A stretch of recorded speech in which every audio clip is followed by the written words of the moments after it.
Merci d'être sur la télévision Labari pour suivre le journal de ce jour, vendredi 30 août 2024. Mesdames et messieurs, bonsoir et bienvenue à tous. Comme vous le savez déjà, les autorités régionales de Niamey ont pris la décision de vider la ville de Niamey des mendiants qui errent dans la ville et ceux des alentours des grands carrefours pour les renvoyer dans leur localité d'origine.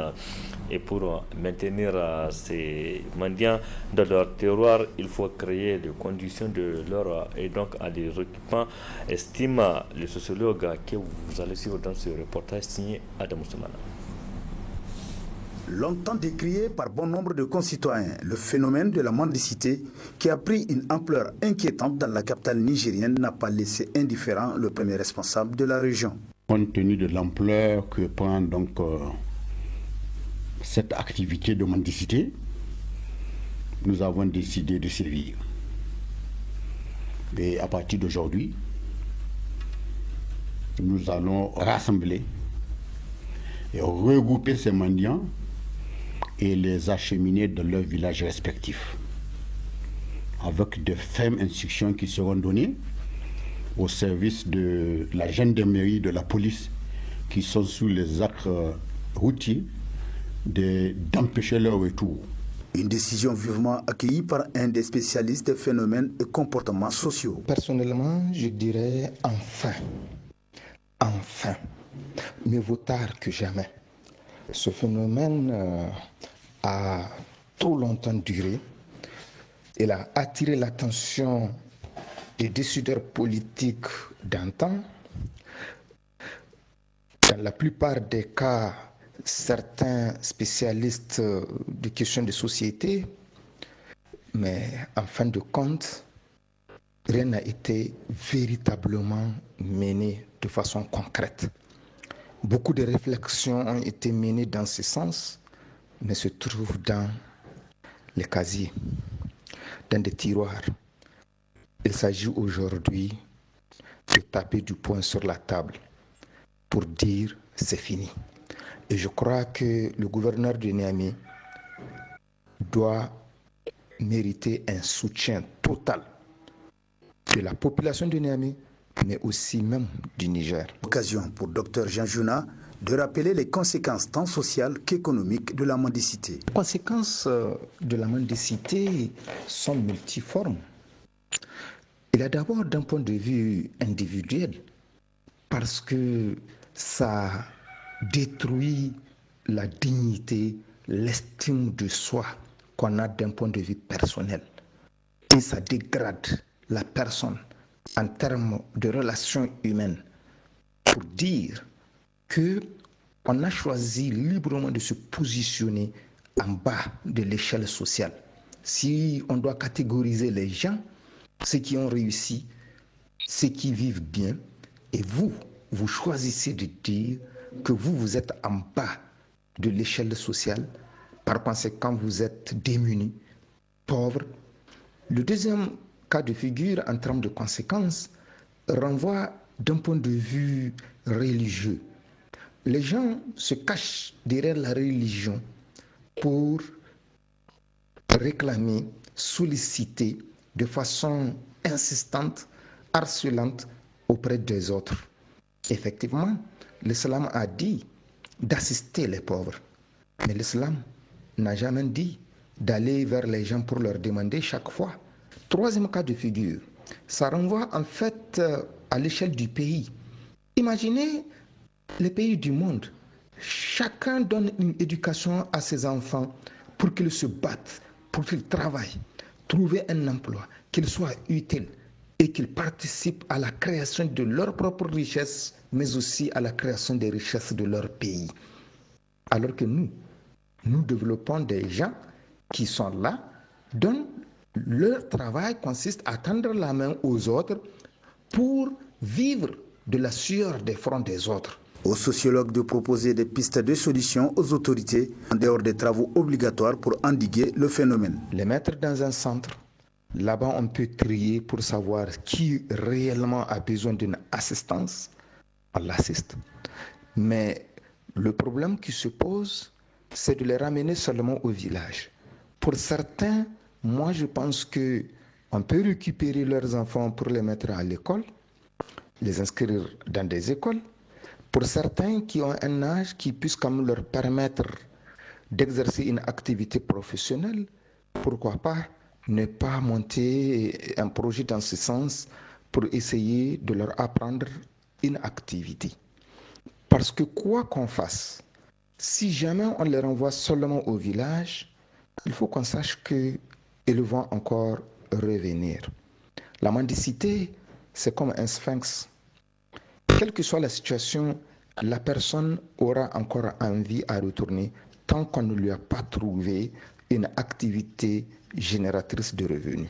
Encore faut-il affiner la réflexion pour rééduquer, j'insiste sur l'expression, avec tout le respect que je dois aux Nigériens, rééduquer le Nigérien, lui inculquer des valeurs nouvelles, en tout cas qui doivent l'inspirer au travail, comme ce fut le cas à travers nos ancêtres, chez nos ancêtres. Ainsi, au-delà des autorités régionales de Niamey, celles au plus haut niveau du pays doivent de leur côté aussi prendre le taureau par les cornes afin d'arrêter complètement la mendicité qui ne fait qu'éternir l'image du pays au-delà même des frontières nationales.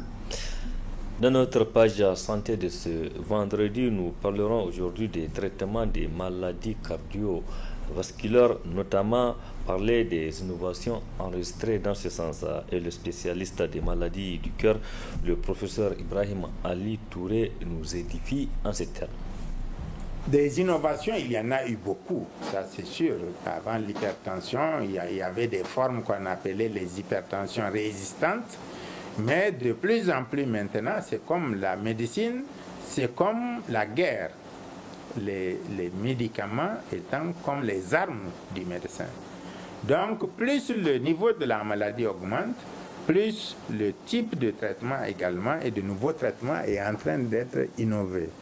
Mais il y a des cas, il faut le reconnaître, où il suffit simplement de changer notre habitude de manger, notre habitude de vivre, notre habitude de dormir. Cela suffira simplement pour corriger beaucoup. Si on arrêtait de manger, l'Africain, normalement, un corps ordinaire normal ne doit pas manger plus de 5 à 6 grammes de sel par jour. Nous, il faut que ce soit les extrêmes.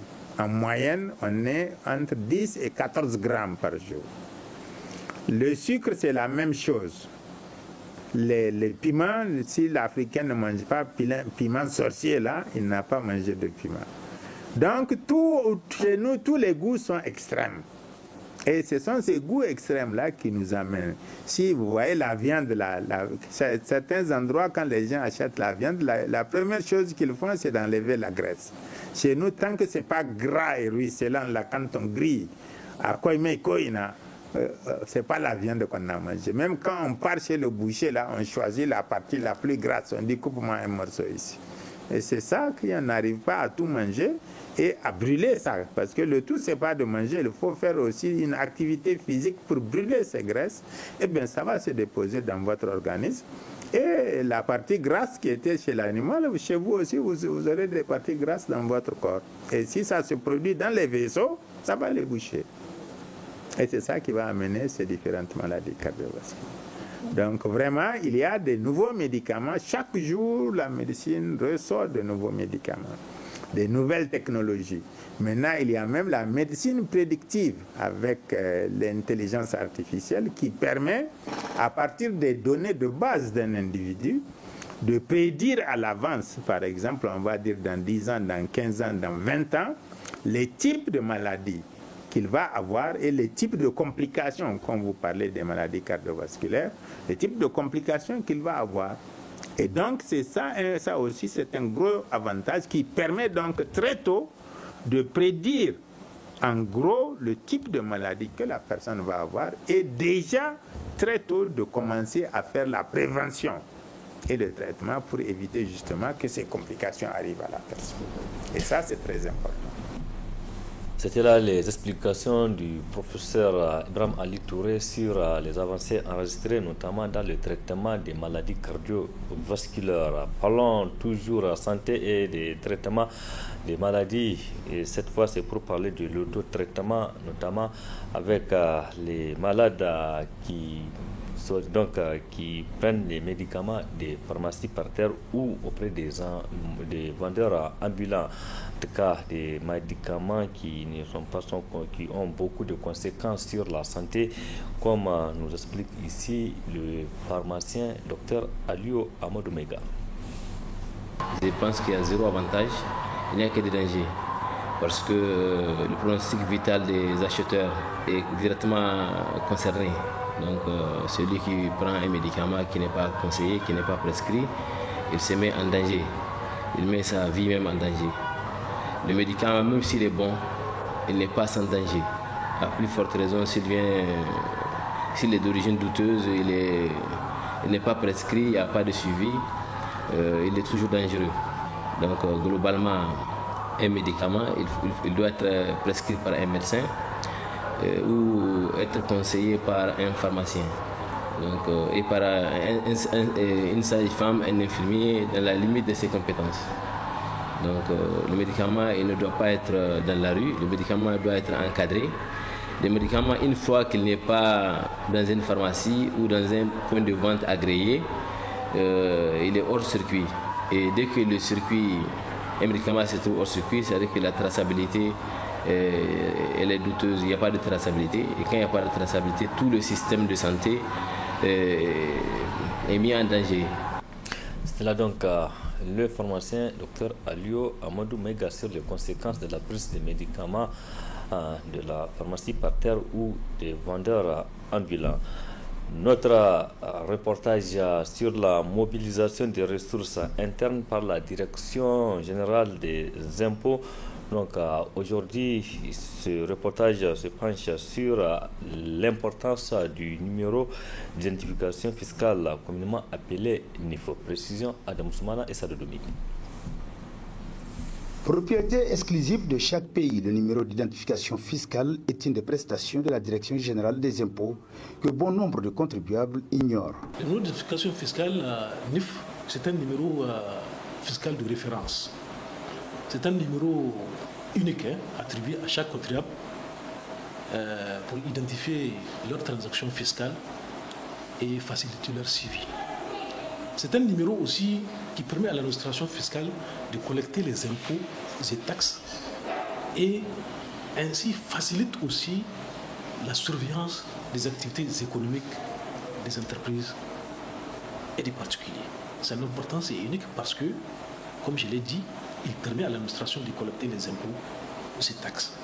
Au président de l'organisation nigérienne pour le civisme fiscal de revenir sur l'importance du NIF tout en levant tout équivoque sur la détention de ces derniers. Tout contribuable, c'est-à-dire tout commerçant, est dans l'obligation de se formaliser, de quitter l'informel pour être au formel. Et quand tu es au formel, ça veut dire que tu as déjà un numéro d'identification fiscale, tu es identifié.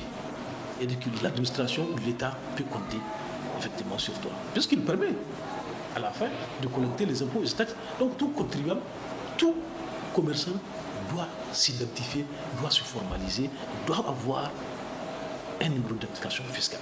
Il n'y a pas que ceux qui cherchent le marché public. Effectivement, dans nos pays, les gens tendent à aller vers cette hypothèse-là. Quand je cherche un marché, je crée un NIF. Ou quand j'ai un NIF et que je ne gagne pas de marché, je ne paie pas l'impôt. C'est faux. Les gens ne comprennent pas, mais nous continuons quand même la sensibilisation en leur demandant de se faire créer un NIF, donc de prendre un NIF. Et ce n'est pas parce que je ne cherche pas un marché que je n'ai pas un NIF. Il y a des opérateurs économiques qui ne cherchent pas de marché public, mais qui ont un NIF, parce que ça a une importance capitale. C'est un identifiant. Voilà donc la raison pour laquelle nous appelons tous les commerçants, ceux qui sont prêts à s'engager dans l'entrepreneuriat, de se procurer un numéro d'identification fiscale, parce que seuls ceux qui ont les numéros d'identification fiscale sont reconnus par l'administration. Soulignons enfin que pour bénéficier d'un numéro d'identification fiscale, il est demandé de fournir les pièces suivantes: une demande manuscrite d'immatriculation mentionnant notamment nom, raison sociale, activité exercée ou envisagée, nom du responsable ou dirigeant, contact téléphonique, boîte postale, localisation, une timbre fiscale de 1500 francs pour les personnes physiques, une copie légalisée de l'extrait d'acte de naissance, une copie légalisée de certificat de nationalité, une copie légalisée de la pièce d'identité, 4 photos d'identité, une fiche de repérage permettant de localiser précisément le siège de l'activité et des établissements secondaires, une déclaration d'existence, un extrait d'inscription au registre de commerce et de crédit immobilier, activités commerciales, libérales, industrielles, artisanales et extractives, les statuts s'agissant des personnes morales. Merci Adam Ousmana. Rendons-nous à présent au marché Katako de Niamey. Et là-bas, ce sont des jeunes forgerons qui se battent au quotidien pour gagner leur pain qui ont attiré notre attention. Ces jeunes se lancent donc dans cette activité pour subvenir à leurs besoins et ils sont fiers d'exercer leur activité. C'est ce que vous allez voir dans ce reportage. C'est l'ambiance qui règne tout au long de la journée au marché Katako de Niamey, précisément au quartier des forgerons. Tous, ils sont concentrés pour fabriquer le maximum d'articles afin de satisfaire les clients qui apprécient les produits. Nous confectionnons des fours et autres ustensiles. Ça va. Après la fabrication, nous sillonnons nous-mêmes les quartiers pour pouvoir écouler nos produits et parfois nous partons même dans les villages. Nous avons des clients qui viennent prendre en gros pour les revendre aussi en détail. Les prix varient d'un article à un autre. À Katako, ces forgerons ne se reposent pas du tout au long de la journée. Ils travaillent vraiment pour produire des produits de qualité. Seulement, les clients qui se font rares parfois. Cette année, vraiment c'est un peu timide. Les clients viennent à compte-gouttes comparé à l'année passée.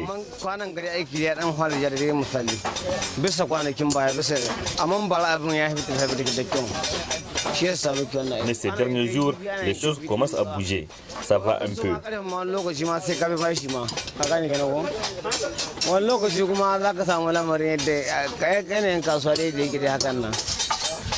Nous fabriquons ici des couteaux avec l'aluminium ou avec le fer et leur prix varie.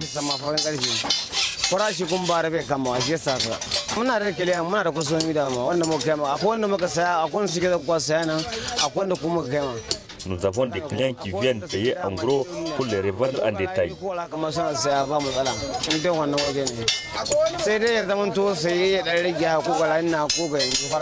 Ainsi, tout le matériel utilisé dans la fabrication de ces outils sont trouvés sur place et transformés sur place à la grande satisfaction des clients. Du courage donc à ces braves forgerons et bonne chance. Point final de cette édition. Merci à vous de l'avoir suivi. Restez en compagnie du programme de la télévision Labari. Excellente nuit à toutes et à tous et bon début de week-end. Au revoir.